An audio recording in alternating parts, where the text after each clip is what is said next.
My name is Flora Mitchell. I'm 31. Last Tuesday at 6:47 p.m., I was standing in my parents' driveway holding a bakery box with their anniversary cake, the lemon lavender one my mother had mentioned wanting 3 months ago, when my father opened the front door exactly 4 inches, looked at me like I was selling magazines and said, "We didn't invite you, Flora." Behind him, I could see the white paper lanterns my sister Vivian had hung in the foyer. 72 of them. I'd counted them through the window before I knocked. Classical music was playing. Vivian's laugh echoed from somewhere inside, bright and performative. My mother's voice followed. "Is someone at the door, Gerald?" "It's Flora," my father called back, not moving from the threshold. The silence that followed lasted exactly 11 seconds. I know because I watched the numbers change on my car's dashboard clock through the reflection in their storm door. Then my mother appeared behind him, wearing the navy dress I'd sent her for her birthday. She looked at me, then at the cake box, then at Vivian, who had materialized at the bottom of the stairs in a champagne-colored gown I recognized from the Nordstrom website. $847. I'd seen it in my recommended items because we'd once shared a laptop. "Vivian said you couldn't make it," my mother said carefully. I never said that. My hands were starting to sweat around the cake box. I didn't even know about the party until I saw Aunt Martha's Facebook post this morning. Vivian's face arranged itself into concern so practiced it could have been painted on. "Flora, I called you 3 times last week. You said you had a shift. I worked Monday, Wednesday, and Friday. Today is Tuesday." "Well," Vivian touched our mother's shoulder, a gesture of protection. "You've been so busy with work, and we know how stressed you get. We didn't want to overwhelm you." My father's hand tightened on the doorframe. "The invitations went out 6 weeks ago. I never received one." "That's because you moved." Vivian's voice had that edge now, the one that sounded like sympathy, but cut like wire. "You're always moving, Flora. Denver, then that place in Capitol Hill. Now wherever you are, how are we supposed to keep track?" I'd lived at the same address in Denver for 2 years and 8 months. I'd sent them my information 4 times. Twice by email, once by text, once on a Christmas card they'd apparently received, because my mother had thanked me for it. "I've been at the same apartment since I made charge nurse," I said. "Charge nurse." My father said it like it was a minor achievement, something between getting a library card and learning to parallel park. "Yes," Vivian mentioned. "Before I go on, if stories about standing up for yourself mean something to you, please hit like and subscribe and tell me in the comments where you're watching from right now and what time is it there. Can I at least bring in the cake?" I held up the box. Through the cellophane window you could see the delicate purple flowers, the gold leaf trim. "It's the one Mom wanted, from Claire's Bakery on Larimer Street." My mother's expression flickered, something that might have been want or memory or both. But Vivian stepped forward. "We already have a cake, Flora. I ordered one from Claire's 3 weeks ago, the lemon lavender, Mom's favorite." Of course she had. "Well," I said, and my voice came out steadier than I expected. "This one's paid for. Maybe you can freeze it." "We don't have room in the freezer." Vivian smiled. She'd gotten her teeth whitened again. "But that's sweet of you to think of us, even if you weren't invited." The door closed. I stood there holding a $68 cake in 92-degree heat for approximately 2 minutes before I walked back to my car. Through the front window, I could see people gathering in the living room. My Uncle Robert, my cousin Jenny, Aunt Martha in her green dress, the one she always wore to important things. I put the cake in the passenger seat and drove to my apartment. I didn't cry.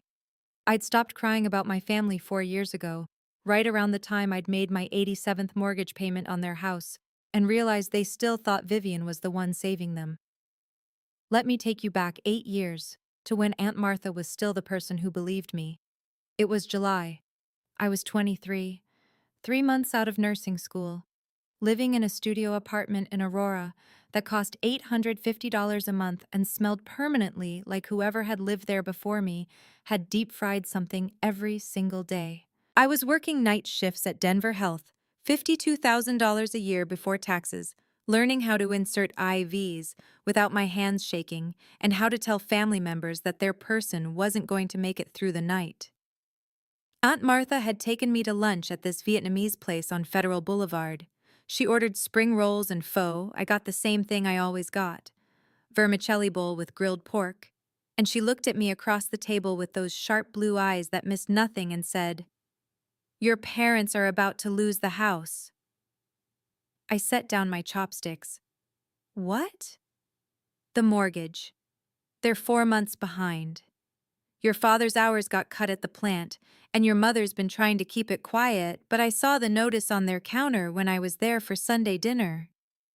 My parents had a 3-bedroom colonial on Elm Street that they'd bought in 1994 for $186,000. They'd refinanced twice. The payment was $2,280 a month. How much do they owe? Total? Around $137,000. But right now, they need $9,120 to catch up before the bank starts foreclosure proceedings. I did the math in my head.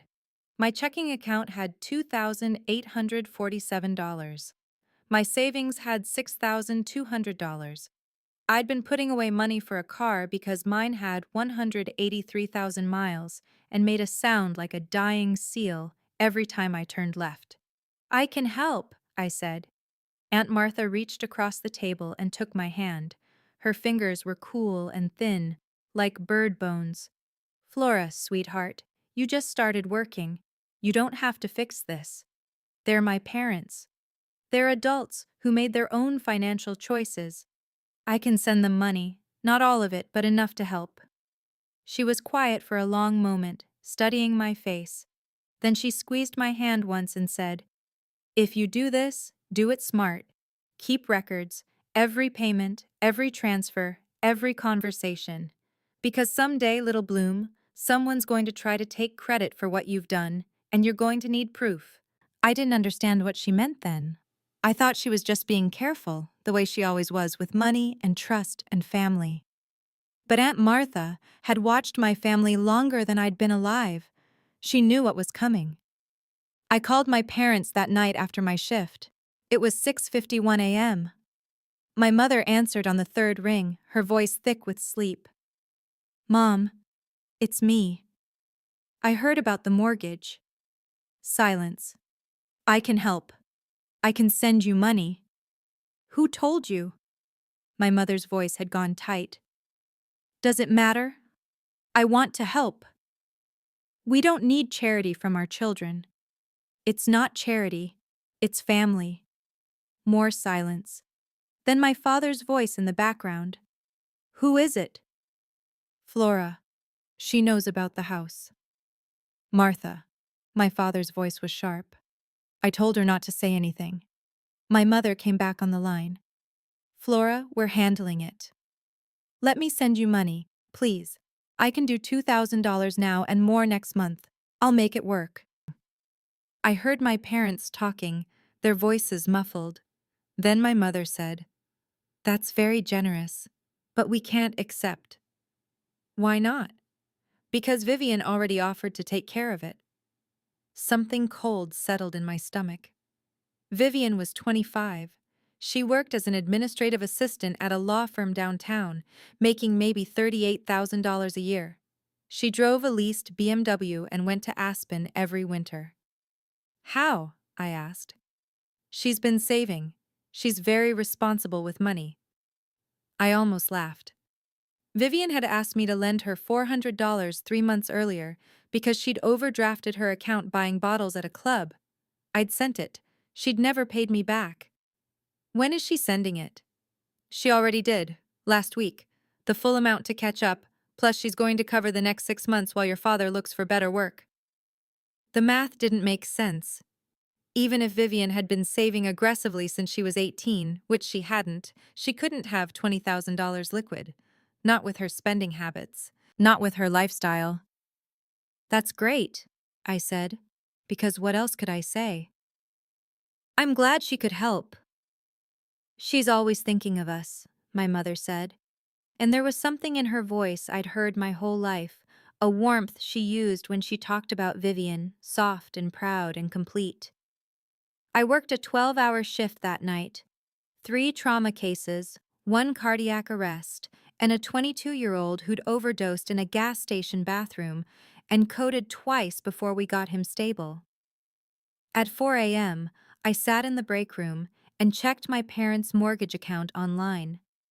I'd set up access years ago when I'd helped my mother figure out online banking. The login still worked. The past due amount showed $9,120. Status: paid in full on July 18th. Payment method: Gerald and Judith Mitchell checking account. Which meant Vivian had transferred money into their account and they'd paid the mortgage themselves. Smart, clean, no trail of Vivian's generosity, just my parents' account looking current. But I pulled up their checking account history. I shouldn't have had access, but my mother had never removed me as an authorized user from when I'd helped her set up bill pay. And I saw it. Deposit on July 15th. $11,000. Source: Vivian Mitchell. The next 6 months I watched. Every month, like clockwork, a deposit would appear in my parents' account. $2,280. Sometimes $2,300. Always from Vivian. And every month, my mother would call me and mention, casually, how Vivian was taking care of them, how grateful they were, how lucky they were to have a daughter who was so financially stable and generous. I was making my own payments, quietly, directly to the mortgage company under my parents' account number, using my own checking account. $2,280 every month, plus extra when I worked overtime. I documented everything: account confirmations, payment receipts, screenshots. Because Aunt Martha had told me to keep records, and Aunt Martha was never wrong. 3 months later, Vivian called me. It was a Saturday morning, 9:17 a.m. I was still in bed after working a night shift. "Flora, I need a favor." I sat up. Vivian never asked for favors. She demanded them. "What's up?" "Can you lend me $3,000? Just for a couple of weeks. I have a cash flow thing." "What kind of cash flow thing?" "Just some expenses. I'll pay you back by the end of the month." I thought about the mortgage payments I'd seen, the deposits that came like clockwork. "I thought you were doing well. Mom said you've been helping them with the house." "I am. This is separate. Come on, Flora. You're making nurse money now. You can afford it. Where's your savings?" "Tied up. Look, can you help me or not?" I should have said no. I should have asked more questions. Instead, I said, "I'll send you $1,500. That's what I can spare right now." "Fine. Whatever." She hung up without saying thank you. I sent the money. She never paid it back. And I started wondering, if Vivian could ask me for $3,000, how was she sending my parents $2,280 every single month? 2 weeks later, I drove to my parents' house unannounced. It was a Sunday afternoon, 3:42 p.m. Vivian's BMW was in the driveway. My mother answered the door, surprised but pleased. "Flora, we weren't expecting you." "I was in the neighborhood. Thought I'd stop by." Inside, Vivian was at the dining room table with my father, both of them hunched over a laptop. Financial documents were spread across the table. My father's reading glasses were halfway down his nose. "What's going on?" I asked. My father looked up. "Just paperwork. Your sister's helping us reorganize some accounts." "What kind of accounts?" Vivian closed the laptop. "Nothing exciting. Just setting up some automatic payments to make things easier for them." "For the mortgage?" "Among other things," she smiled. "Since I'm handling their payments, it makes sense for me to have access. Streamlines everything." Something sharp turned in my chest. "You're getting added to their accounts?" As a co-owner, my father said. It's easier this way. If something happens to us, Vivian can take care of things without waiting for probate. I looked at my mother. She was nodding, her face soft with trust. What about me? I asked. The room went quiet. What about you? Vivian's voice was careful.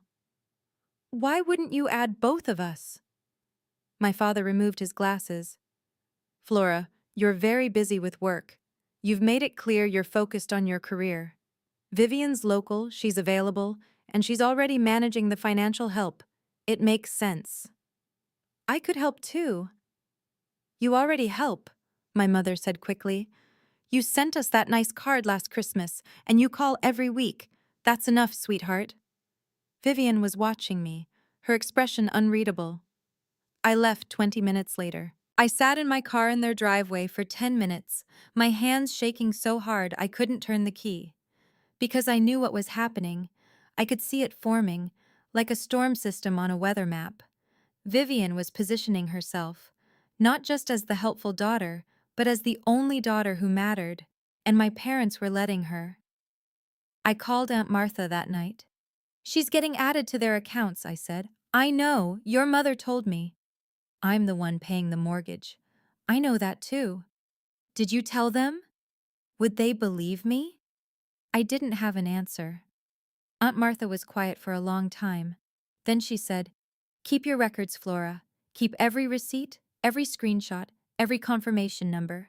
Because one day, this is going to come to a head, and you're going to need proof of what you've done. What if proof isn't enough? Then at least you'll know you told the truth. And someday, little Bloom, the truth has a way of finding sunlight. That was 4 years ago. 4 years of monthly payments. 4 years of watching Vivian take credit. 4 years of my parents calling her their savior, while I worked 60-hour weeks in the ICU, picking up overtime shifts to cover their mortgage while paying my own rent. 4 years of being erased. I got promoted to charge nurse 2 years in. My parents sent a text. Congrats on the new job. Vivian got engaged to a lawyer from her firm. My parents threw her an engagement party at a country club. 60 guests. Open bar. My mother cried during the toast about how proud she was. I wasn't invited to that either. I found out from Facebook. The engagement ended 6 months later. Vivian moved back in with our parents temporarily. She's still there. And through it all, I kept paying. $2,280 every month. Sometimes $2,400 when there were late fees I wanted to clear. Plus the extra $500 here and there when my father's truck needed new brakes, or my mother needed a root canal or the water heater died.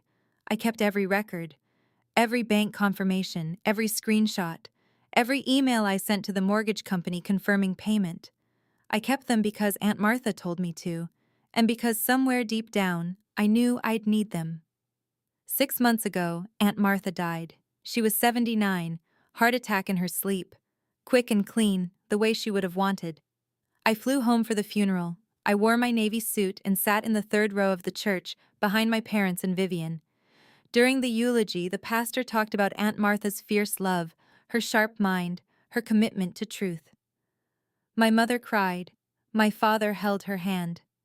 Vivian dabbed at her eyes with a tissue, her shoulders shaking. I sat dry-eyed and numb, thinking about the last thing Aunt Martha had said to me. It was 3 weeks before she died. She'd called me at 11 p.m., which was late for her. Her voice sounded tired. Flora, I need to tell you something. Are you okay? I'm fine. I just need you to listen. When I'm gone, there's going to be things that come to light. Documents, information.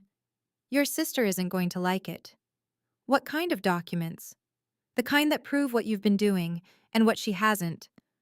My heart started hammering. Aunt Martha, what did you do? I kept my own records, little Bloom. Every conversation I had with your parents about money, every time Vivian asked them for something, every time they praised her for helping when I knew it was you paying. Why? Because someone needed to be a witness, and because I knew you'd never defend yourself. She was right. I wouldn't have. I would have kept paying and stayed silent and let Vivian have the credit because it was easier than fighting. There's a lawyer, Aunt Martha said. David Greenspan. His office is on Colfax Avenue, Suite 304. He has a sealed envelope for you. Don't open it until the right time. You'll know when. When is the right time? When you've had enough. 2 weeks after the funeral, I got a call from David Greenspan's office. A paralegal with a kind voice told me I was named in Aunt Martha's will. There was a small bequest, $5,000, and a sealed envelope with instructions not to open it until Flora knows she's ready. I picked it up on a Tuesday afternoon. The envelope was cream-colored, heavy stock, sealed with red wax. My name was written on the front in Aunt Martha's precise handwriting. I put it in my nightstand drawer and didn't look at it for 4 months. Because I wasn't ready. I wasn't ready to fight. I wasn't ready to lose my family, even the version of my family that had already lost me. I wasn't ready to be the difficult daughter, the bitter one, the one who caused problems. So I kept paying the mortgage. I kept working my shifts. I kept my head down. Until last Tuesday, when I stood in my parents' driveway holding a cake and my father told me I wasn't invited to their anniversary party. That night, I opened the envelope. Inside was a letter, handwritten on Aunt Martha's personal stationery, the kind with the small blue flowers in the corner. There were also 3 other documents, folded and crisp. I read the letter first. Dearest Flora, if you're reading this, then I'm gone. And Vivian has already done what I knew she would do. She's taken credit for your work, convinced your parents she's their hero, and positioned herself to inherit their gratitude, their estate, and their love. I'm sorry I couldn't stop this while I was alive.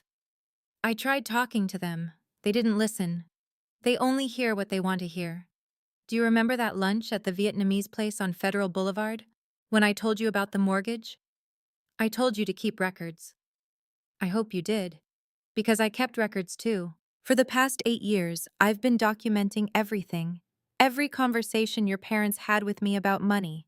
Every time Vivian asked them for help while claiming to provide it. Every time they praised her while you worked yourself to exhaustion. I have copies of every mortgage payment confirmation from your bank account. Recordings of conversations where Vivian admitted to me she wasn't paying. She told me she couldn't keep up the act much longer last Christmas. Screenshots of her social media showing expenses inconsistent with someone sending $2,280 per month. A notarized statement from my accountant analyzing the numbers. The original documents are with David Greenspan. These copies are for you to know I'm telling the truth. Your parents are having their 40th anniversary party on Tuesday, November 12th. I know because your mother invited me before I got sick. She told me Vivian is planning something special, a speech about family and sacrifice. I won't be there, but these documents will be. Don't show this to anyone yet. Wait until Vivian makes her move. Wait until she stands up in front of everyone and takes credit. Then, little Bloom, you give them the truth. You are not invisible. You are not forgettable. You are not less than your sister. You never were. All my love, your Aunt P.S. There's a gift card to Claire's Bakery in here. Get your mother the lemon lavender cake she loves.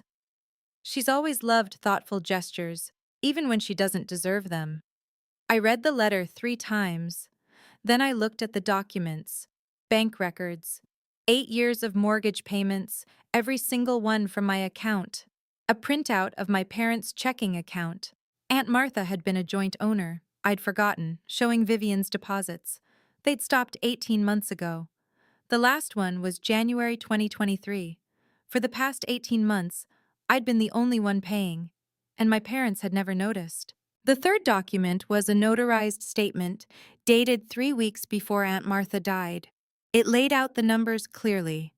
Total mortgage payments, August 2016 to October 2024, $227,760.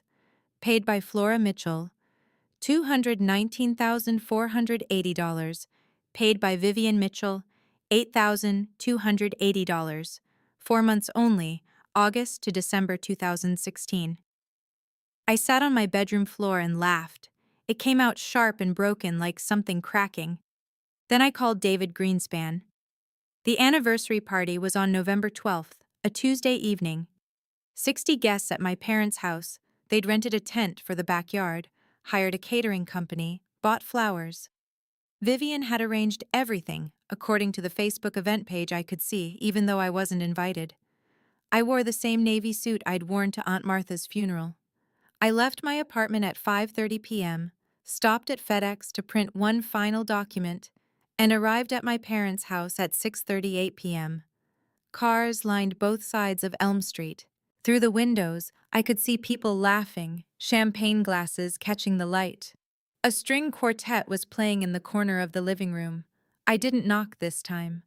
I walked around to the backyard gate, the one that had been broken for 6 years and never latched properly. The tent was white and glowing, strung with the same paper lanterns from the front hallway. Round tables with cream linens. A bar in the corner. A small stage with a microphone. I stood at the edge of the tent for approximately 90 seconds before my cousin Jenny saw me. "Flora?" She hugged me, confused but happy. "I didn't know you were coming." Last-minute decision. She pulled me inside. People turned. My Uncle Robert waved. My mother's best friend Patricia looked surprised but smiled. My mother was at the head table, wearing the navy dress. She saw me and went very still. My father stood up. "Flora." Vivian turned from where she'd been talking to the caterer. Her face did something complicated. Surprise, irritation, calculation. "Flora," my mother said carefully. "We didn't—" "I know, but I'm here now. Congratulations on 40 years. I held up a small, wrapped box, the size of a book. "I brought you something." My father's jaw tightened. Vivian was already moving toward me. "Flora, this is really not the time," she said quietly. "This is Mom and Dad's night. Can you please not make it about you?" Around us, people were starting to notice the tension. Conversations were trailing off. "I'm not making it about me," I said. "I just want to give them their gift." My mother stood up. She looked fragile suddenly, older. "That's very sweet, dear. You can leave it on the present table." "I'd rather give it to you directly." Vivian stepped between us. "Flora, leave." "No." The word came out clear and final. In my peripheral vision, I saw people watching. The string quartet had stopped playing. "You weren't invited," Vivian said. Her voice was still quiet, still controlled, but there was steel underneath. "You can't just show up because you feel left out. This is pathetic." "Vivian," my father said, but he didn't tell her to stop. "I'm serious, Dad. This is exactly what Flora does. She makes everything about her. She can't stand that I've been taking care of you, that I've been the one helping, so she has to crash your party and—" "You've been taking care of them?" I asked. Vivian's eyes narrowed. "Yes, for 8 years, while you've been in Denver playing nurse and ignoring them." The tent was completely silent now. "Vivian," my mother said, "that's not fair." "It's true, Mom. I've been paying their mortgage. I've been covering their bills. I've been here. Where has Flora been?" I held up the box. "Can I give you your gift now?" My father took it. His hands were shaking slightly. He removed the ribbon, lifted the lid. Inside were papers. He pulled them out, confused. "What is this?" he asked. "Mortgage payment confirmations," I said, "from my bank account, 8 years' worth, every single month from August 2016 to October 2024. Total paid, $219,480. The silence was thick enough to choke on. My father was staring at the papers. My mother had gone white. Vivian laughed. It sounded sharp. "This is insane. Dad, she's lying. She made those up." "They're real," I said. You can call the bank, you can check your mortgage account, every payment has my account number on it. That's impossible, Vivian said. I've been paying. They know I've been paying. You paid for 4 months, I said. August through December 2016, $2,280 each month, deposited into their account. Total, $9,120. Then you stopped. That's not true. It is true. Aunt Martha tracked it. She had access to Mom and Dad's checking account. She was a joint owner, remember? She pulled the records. Your last deposit was December 18th, 2016. My mother sat down heavily. My father was flipping through the papers, his face frozen. This is... Vivian's voice cracked. This is a betrayal. You're trying to turn them against me on their anniversary. I'm trying to tell the truth. Your truth. Your version where you're the hero and I'm the villain. The numbers don't have versions, Vivian. They just are. She turned to our parents. Her eyes were filling with tears. Mom, Dad, I don't know what she's trying to do, but she's lying. I've been taking care of you. You know that. You've seen it. My father looked up from the papers. His voice came out hoarse. These have your account number on them, Flora. Yes. You've been paying our mortgage? Yes. For 8 years? Yes. My mother's hand was over her mouth. Vivian made a sound like a sob. I can't believe you're doing this. I can't believe you're so jealous that you'd... There's more, I said. I pulled out my phone. I'd queued up the email already. I handed the phone to my father. Aunt Martha sent this to your email address 3 weeks before she died. You never opened it. It's in your spam folder. She sent it from her personal account, not her main one. My father took the phone. I watched his face as he read. The email was short. Gerald and Judith, I need to tell you something I should have said years ago. Flora has been paying your mortgage since 2016. Not Vivian, Flora. I have documentation, bank records, payment confirmations, everything. Vivian paid for 4 months and then stopped. Flora has paid every month since. She spent over $200,000 of her own money, working night shifts, picking up overtime, living in a small apartment so she could cover your house payment. And you never noticed. You never asked. You just accepted Vivian's story because she told it confidently and Flora stayed quiet. I'm telling you now because I'm old and dying and I don't have time for politeness anymore. My lawyer has copies of everything. When I'm gone, Flora will decide what to do with the truth. I hope you'll do the right thing, but I'm not counting on it. Martha. My father's hands were shaking. He passed the phone to my mother. Vivian was crying now, real tears. She's lying. Aunt Martha was senile. She didn't know what she was saying. She wasn't senile, my Uncle Robert said quietly from table 3. She was sharp until the day she died. Vivian turned on him. You don't know anything.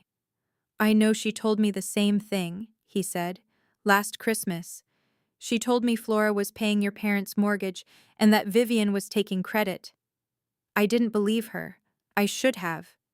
My mother was crying now too, silent tears running down her face. I don't understand, my father said. His voice was small. Why didn't you tell us? I tried, I said. The first time you told me Vivian had already taken care of it, so I paid anyway. And I kept paying. But why? Because you're my parents. Because it was the right thing to do. Because I thought eventually you'd notice. Vivian stood up. Her face was red and blotchy. This is bullshit. Complete bullshit. I've been helping them in other ways. I've been here. I've been present. You've been living in their house rent-free for 3 years, I said. You got added to their bank accounts. You convinced them to list you as their power of attorney. You positioned yourself to inherit everything while I paid for the roof over your head. That's not... She stopped. I deserve that. I've earned that. I've been taking care of them. By doing what exactly? She opened her mouth, closed it, opened it again. I've been. I help Mom with errands.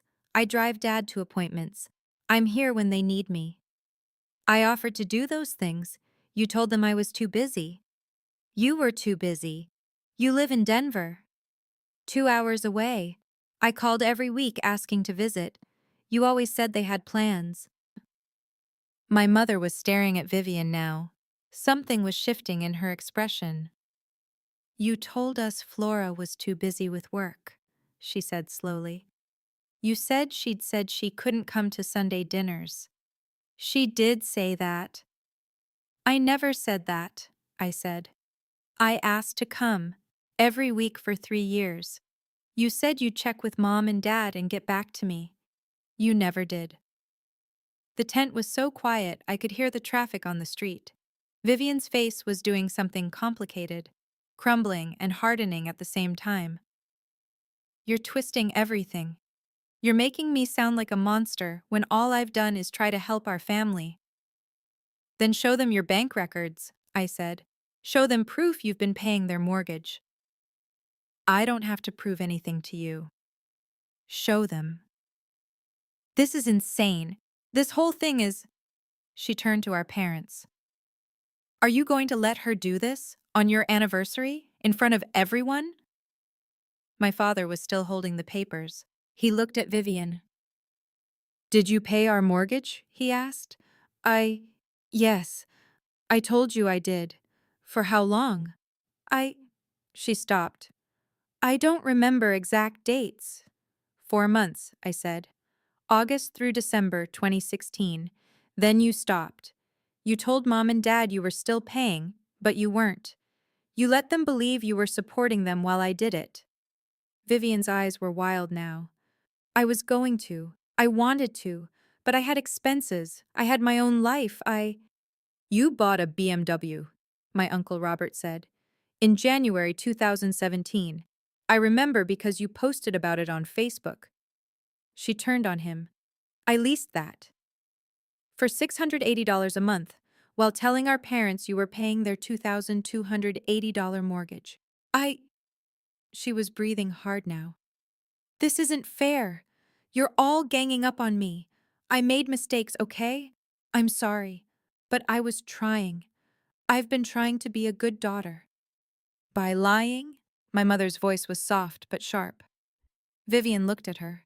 Mom, please. I was scared. I'd promised to help and I couldn't keep up the payments, and I thought if I just told you I was still doing it, maybe I could figure it out later.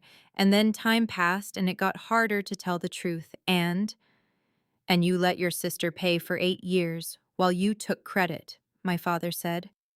I didn't know Flora was paying. You knew someone was, I said. The mortgage was current.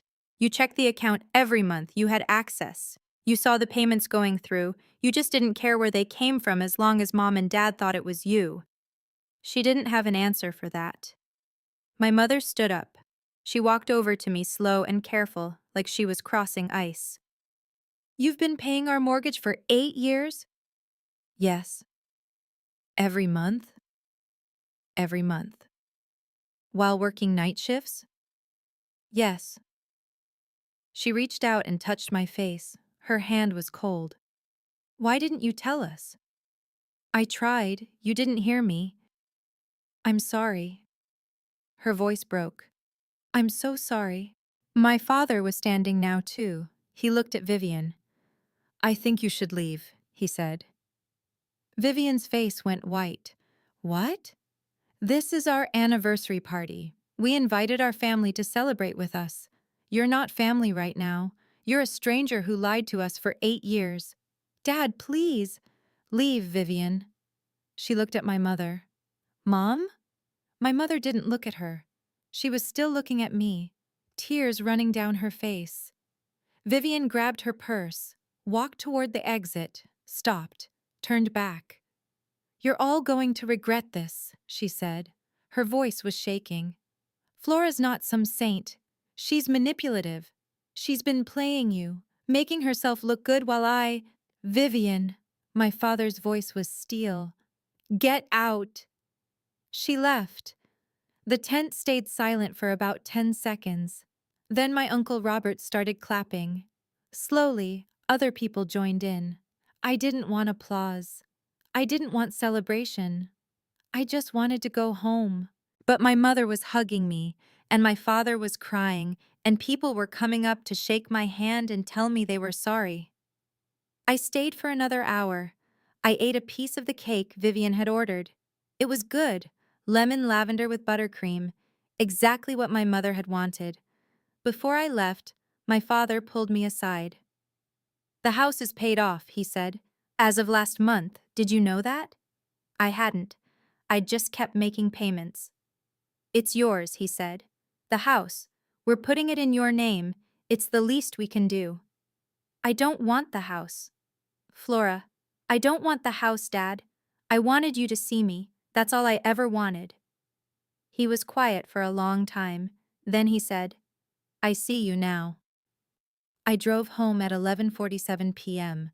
The cake was in the passenger seat, the one I'd brought, the one that hadn't fit in their freezer. I'd taken it back. I didn't cry until I was in my apartment. Then I sat on the floor and read Aunt Martha's letter again and cried until my throat hurt. 6 months later, I'm still in Denver, still working ICU, still a charge nurse. My parents and I talk twice a week now, real conversations, not performative check-ins. They visited last month. We went hiking. My mother told me about her childhood, things I'd never heard. My father asked about my work, actually listened to the answers. Vivian moved out of their house 3 weeks after the party. She's living in an apartment in Aurora with 2 roommates. She hasn't spoken to me. I don't expect her to. My parents offered again to put the house in my name. I told them to keep it. They're talking about downsizing, maybe moving to a condo. I'm saving for my own place. A small house, maybe. Something with a garden. I visited Aunt Martha's grave last week, brought her purple irises, her favorite, sat on the grass and told her she was right. The truth did find sunlight. If you've ever had to choose between silence and truth, and you chose truth even though it cost you, type "I spoke up" in the comments. Or if you chose silence to keep the peace, type "I stayed quiet." Both are brave. Both are valid. But only one lets you sleep at night. If this story meant something to you, check the description for more stories just like this one. Thank you for being here. Thank you for being